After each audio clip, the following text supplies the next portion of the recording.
Some nights, the old banyan tree stands so still it seems to be listening. On one such night, a child sat beneath its roots, quiet in the way children are when something has felt unfair. Her grandfather sat beside her. He looked up at the moon in the branches. Then he said, "Shall I tell you about the desert well?" She did not answer, but she stopped crying. Long ago, two merchants traveled the same desert road. Same direction, same market, different hearts. The first believed the world was a competition. Every advantage kept was an advantage your rival lacked. He was not cruel. He simply kept score. The second believed something different, that what you put into the road came back to you. Not always quickly, but it came back. 3 days in, the second merchant's water vessel cracked. Half his supply gone into the sand. The first merchant saw this. He looked at his own full vessels. He made a calculation and moved on. That night, searching for firewood, the second merchant's foot struck something hard. Stone, curved stone, a ring of them, a well, buried under years of drifting sand. He lowered a cloth on a rope. It came back wet. He sat beside it for a long time. The first merchant's fire glowed not far away. He could have said nothing. He needed the water. He had found it. Instead, he walked to the other fire and told him.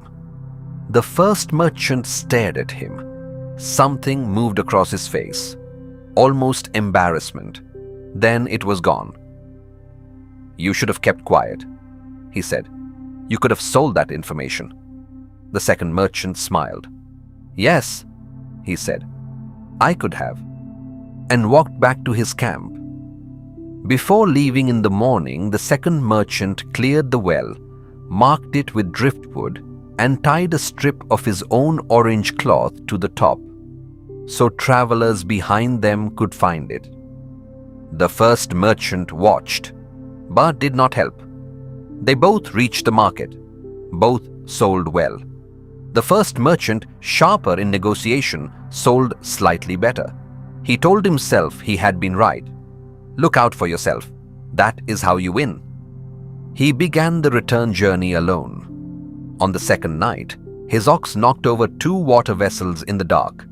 3 days from the nearest town. What remained would last 2. The next afternoon, far off the road, he saw something moving in the dry wind. A strip of orange cloth tied to a tall piece of driftwood. He reached the well in 20 minutes. Cool water, real water, the kind that makes you close your eyes. He sat in its thin shade for a long time, and something shifted in him.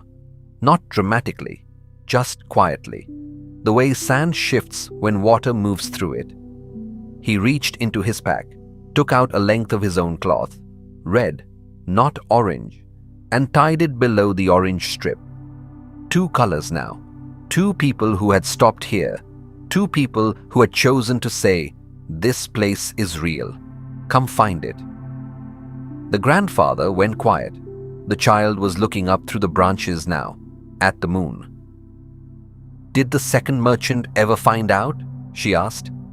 "Find out what?" "That the other one added his cloth." Her grandfather smiled. "The story does not say." She thought about this. "I think he knew," she said. The old man put his arm around her. "Maybe that is the point. Goodness does not always announce itself, but it leaves a mark, and sometimes when you are thirsty enough, you find it." The banyan held its stillness around them. The moon moved on, and the night kept the rest of its stories for another time. Thank you for sitting with us beneath the moonlit banyan. We will be back next Friday at 8 with another story from the roots of the old tree. Until then, travel well and leave your cloth on the marker.